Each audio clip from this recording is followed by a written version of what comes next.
ہمارے ہاں 65% لوگ وہ ہیں جو 30 سال تک کی عمر کے ہیں، اور 80% ہماری آبادی کا وہ ہے جو 40 سال تک کی عمر کے ہیں۔ تو اتنے بڑا ہیومن ریسورس جس ملک میں موجود ہو، تو وہاں کیسے ممکن ہے کہ اس کی اکانومی خراب ہو؟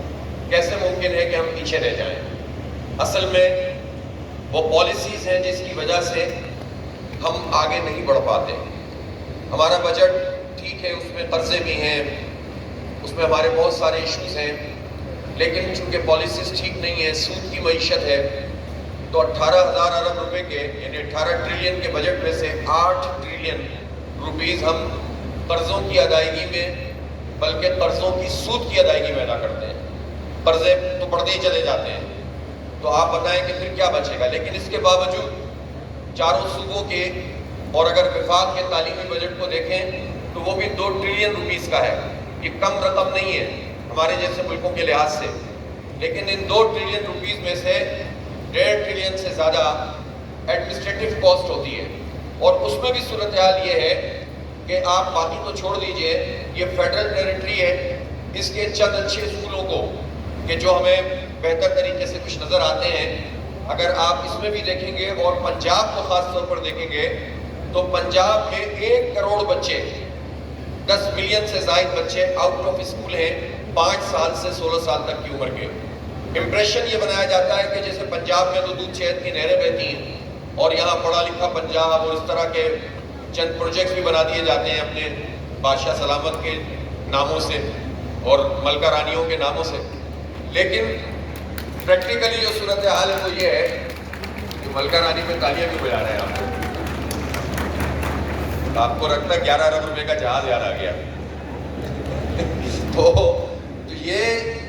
یہ تو کر لیتے ہیں دکھاوے کے لیے، چند پروجیکٹس لانچ کر دیں گے، فوٹو سیشن کر دیں گے، پالیسی نہیں ہے، کوئی سیریس طریقے سے نہیں دیکھ رہا کہ اس سچویشن میں ہم کیسے آگے بڑھ سکتے ہیں۔ تو ایک بہت بڑا ایشو یہ ہے، مجھے بڑا اچھا لگا کہ ایک اسٹال پہ بڑی زبردست طریقے سے ہماری ایک بیٹی نے یہ مجھے بریف کیا کہ پاکستان میں جو فری ایجوکیشن کا کانسیپٹ ہے، یہ کانسیپٹ یہ ہے کہ جو بالکل غریب ہوگا اور جو کہیں اور نہیں پڑھ سکتا ہوگا تو اس کو فری میں ایجوکیشن مل جائے۔ حالانکہ یہ بالکل غلط بات ہے۔ پاکستان کا آئین یہ بات کہتا ہے کہ جو تعلیم ہے، یہ تعلیم ہمارا حق ہے، یہ خیرات نہیں ہے، اور یہ طبقات میں تقسیم نہیں ہو سکتی۔ غریب ہو، مڈل کلاس ہو یا امیر ہو، سب کو برابر کے موقع ملنے چاہیے، سب کی کوالٹی ایک ہونی چاہیے۔ یہ نہیں ہے کہ غریب کی تعلیم الگ، امیر کی الگ، مڈل کلاس کی الگ، لیکن اس موضوع پر پاکستان میں گفتگو ہی نہیں ہوتی۔ بڑے بڑے نعرے لگانے والے، بڑی بڑی تحریکیں چلانے والے، پاکستان کا جو کور ایشو ہے کہ ہر گھر میں تعلیم کا مسئلہ ہے، بچوں کو آگے بڑھانے کا مسئلہ ہے، پڑھانے کا مسئلہ ہے، اس پر کوئی بات نہیں کرتا، اور اس کے نتیجے میں ہمارے حکمرانوں کا حال یہ ہے کہ صرف پنجاب میں پہلے 5,000 پھر 11,000 اور اب 25,000 اسکولوں کو یہ جان چھڑا رہے ہیں، آؤٹ سورس کر رہے ہیں۔ یہ کہتے ہیں کہ اسکول چونکہ خراب ہے تو ہم اس کو اچھا کرنا چاہتے ہیں۔ تو پہلے تو یہ بتاؤ کہ یہ خراب ہوئے کیوں؟ پھر گورننس کس کو کہتے ہیں؟ گورننس کیا ٹی وی کے اشتہاروں کا نام ہے؟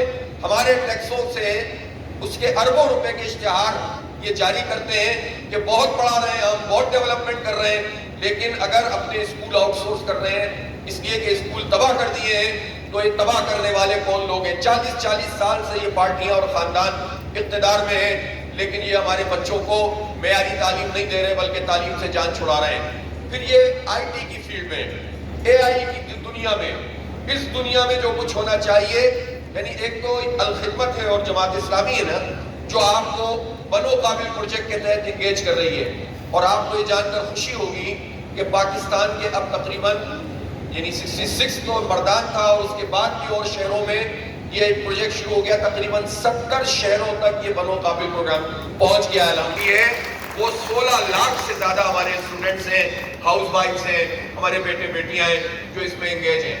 اور پھر ہم یہ چاہتے ہیں کہ جو ٹیسٹ نہیں دے سکے، جو پاس نہیں کر سکے، ان کو دوبارہ سے موقع فراہم کریں۔ تو یہ خود ایک زبردست قسم کی بنو قابل کمیونٹی بن گئی ہے۔ میں آپ لوگوں سے یہی کہوں گا کہ یہ جو اپرچونٹی آپ کو ملی، یہ سب کو ملنی چاہیے۔ اس کے لیے آپ اپنے آپ کو والنٹیئر کریں۔ آپ کو اللہ تعالیٰ نے یہ موقع دیا، آپ سیکھ گئے، آپ کچھ کرنے کی صلاحیت حاصل کر لی، اب آپ مل کر چراغ سے چراغ جلائیں، اس کو اسپانسر بھی کریں اور اس کے ساتھ ساتھ اس میں اپنے آپ کو والنٹیئر بھی کریں، تو انشاءاللہ پھر آپ جیسے اور بہت سارے لوگ بھی یہ سیکھ سکیں گے۔ لیکن سوال یہ ہے کہ پاکستان کی آبادی میں 40 سال تک کی عمر کے اگر لوگوں کی تعداد 20 کروڑ ہے، 20 کروڑ، تو ان 20 کروڑ لوگوں میں ایک بہت بڑی تعداد جو ہماری اب اسکول گوئنگ بھی، اب تو 5ویں 6ویں کلاس کا بچہ بھی بہت کچھ کر سکتا ہے، بہت ساری چیزیں سیکھ سکتا ہے۔ اور آپ نے جو کورسز کیے ہیں گرافک ڈیزائننگ کے، ویب ڈیولپمنٹ کے، اے آئی کے، اور بھی ای مارکیٹنگ، ای کامرس، تو آپ کو اندازہ ہوا ہوگا کہ بہت تھوڑی سی بیسک نالج کے ساتھ آپ یہ کورسز پرفارم کر کے بہت کچھ سیکھ سکتے ہیں اور آگے بڑھ سکتے ہیں اور کما سکتے ہیں۔ تو ایسی ساری سچویشن میں اگر ہماری کوئی آئی ٹی پالیسی نہ ہو، آپ یہ دیکھیں کہ ہمارے پڑوسی ملک میں اب تقریباً یہ 250 سے زیادہ ارب روپے ڈالر، 250 ارب ڈالر سے زیادہ کی ان کی آئی ٹی ایکسپورٹ ہے، اس سے بھی زیادہ ہو گئی ہے۔ اور پاکستان کی آئی ٹی ایکسپورٹ ہوئی ہے ابھی 4 بلین ڈالر، 4 ارب ڈالر، تو اس پر اتنی خوشیاں منا رہے ہیں کہ بہت گروتھ ہو گئی ہے۔ وہ بھائی کچھ بھی نہیں ہوا، اس وقت کا پوٹینشیل 20-25 بلین ڈالر کا ہے۔ ہمارے دل اندر دور ہو جائیں گے، ہمارے قرضے ختم ہو جائیں گے اگر اس نوجوان نسل کو اس کا حق دے دیں، خیرات نہیں دیں۔ ہمیں وزیر اعلیٰ سے اور وزیر اعظم سے لیپ ٹاپ کی خیرات دینی چاہیے، حوصلہ نہیں چاہیے، پالیسی چاہیے۔ ان کو اگر فری آئی ٹی ایجوکیشن دے دیں تو یہ پاکستان کا قرضہ اتاریں گے، یہ سب کچھ کر دیں گے۔ لیکن ہم یہ کہنا چاہتے ہیں کہ ایک طرف ہمارا کام یہ ہونا چاہیے کہ ہم اپنے بیسک رائٹ کے لیے ایجوکیشن کے اور کوالٹی ایجوکیشن اور غیر طبقاتی نظام تعلیم، ایک ہی نظام سب کا ہونا چاہیے، اس کے لیے اپنی آواز بلند کریں، اس میں آپ ہمارا ساتھ دیں۔ میں چاہتا ہوں کہ آپ سب آج سے عزم کریں کہ پاکستان میں سب کو تعلیم کا رائٹ ملنا چاہیے اور ایک جیسی تعلیم ملنی چاہیے کہ نہیں ملنی چاہیے؟ آپ کی تالیاں بتائیں گے۔ تو جب ملنا چاہیے تو اس کے لیے آواز اٹھانی چاہیے۔ پڑھیں آپ اس کے اوپر، یہ کیا ہے؟ ہمارے آئین میں آرٹیکل کون سا ہے جو کہ ہمیں یہ بتاتا ہے 130 کہ جو ہمیں یہ بتاتا ہے کہ یہ 5% کمپلسری اور مفت ہونی چاہیے، اور آئین کی اسپرٹ کہتی ہے کہ سب کو معیاری تعلیم ملنی چاہیے۔ اگر نہیں مل رہی تو حکومت سے ہم اپنے ٹیکسوں کا پیسہ مانگیں گے۔ آپ کہیں گے یہ کیا بات کر رہے ہیں؟ میں یہ کہہ رہا ہوں، آپ نے یہ نوجوان موجود ہیں، کتنے نوجوان ہیں جو بائک چلاتے ہیں؟ ہاتھ کھڑا کریں ذرا۔ سارے بائک چلاتے ہیں، بیٹیاں بھی کچھ چلا رہی ہیں آج کل، چلے کوئی بات نہیں، چلانی چاہیے، کوئی مسئلہ نہیں ہے۔ آپ کو بہت پروٹیکشن کے ساتھ جو ضروری جو ہے سواری ہے، نبی پاک صلی اللہ علیہ وسلم کے زمانے میں گھڑ سواری خواتین سیکھتی تھی نا، تو اس میں کوئی ایسا مسئلہ نہیں ہے۔ تو یہ جو اتنے سارے بائک چلانے والے ہیں، آپ نے یہ کورس کیا ہے، آپ میں سے کتنے لوگ ایسے ہوں گے جن کی آمدنی ٹیکسیبل ہے، جو کماتے ہیں؟ کتنے لوگ بنوقابل کے علاوہ پہلے سے کتنے لوگ جاب کر رہے ہیں؟ ذرا ہاتھ کھڑا کریں، آپ میں سے بھی ہاتھ کھڑا کریں۔ اب یہ جو آپ جاب کر رہے ہیں تو تھوڑے سے ہیں، وہ بھی کیا جاب ہوگی؟ باقی اسٹوڈنٹس ہیں، ان اسٹوڈنٹس کے اوپر کوئی ٹیکس لاگو نہیں ہوتا، ان کا تو رائٹ ہے کہ ان کو ایجوکیشن فری ملنی چاہیے۔ لیکن یہ سارے، میں اتار سکتا ہوں اجازت؟ یہ سارے لوگوں کا حال یہ ہے کہ ان کا ہر لیٹر پر گورنمنٹ کو یہ روزانہ ہر لیٹر پر تقریباً 125 روپے سے 150 روپے تک، اور جنگ کے حالات میں تو اور زیادہ کمانا شروع کر دیا تھا انہوں نے، بجائے اس کے کہ لیوی کو ختم کر دے، انہوں نے اور لیوی بڑھا دی تھی اور ان حالات میں بھی کمائی کی اپنی نااہلی چھپانے کے لیے۔ تو یہ سارے کے سارے وہ لوگ ہیں جو روزانہ گورنمنٹ کو ٹیکس ادا کرتے ہیں 125 سے 150 روپے ایک لیٹر پر، اور ان کے ٹیکسوں سے حکومت نے اپنی اس لیوی کا ہدف، 12 مہینے کی لیوی کا ہدف 11 مہینے میں پورا کر لیا۔ 1700 ارب روپے غریبوں سے، مڈل کلاس سے، بائک چلانے والوں سے اور چھوٹی گاڑیاں چلانے والے مڈل کلاس لوگوں سے گورنمنٹ نے صرف لیوی کے ٹیکس کی مد میں وصول کیا ہے۔ 1700 ارب روپے انہوں نے ایک ناجائز ٹیکس لگا کر وصول کیا ہے، جس کا کوئی جواز نہیں ہے۔ یہ پیٹرولیم ڈیولپمنٹ لیوی ہے، پیٹرولیم ڈیولپمنٹ لیوی میں 8000 ارب روپے سے زیادہ جمع ہو چکے ہیں اب تک، اور پیٹرولیم کی کیا ڈیولپمنٹ ہوئی ہے، ریفائنریز کو کتنا ڈیولپ کیا ہے۔ تو گورنمنٹ نچوڑ رہی ہے غریبوں کو اور مڈل کلاس اور طالب علموں کو اور مزدوروں کو اور کسانوں کو۔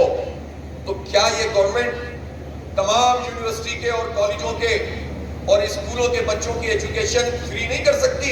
اگر یونیورسٹی کی سطح تک جتنے بچے 57 لاکھ اسٹوڈنٹس اس وقت پاکستان کی یونیورسٹیوں میں پڑھتے ہیں، ان سب کی ایجوکیشن 100% فری ہو جائے تو بھی یہ کوئی 500-700 ارب روپے میں کام ہو جائے گا۔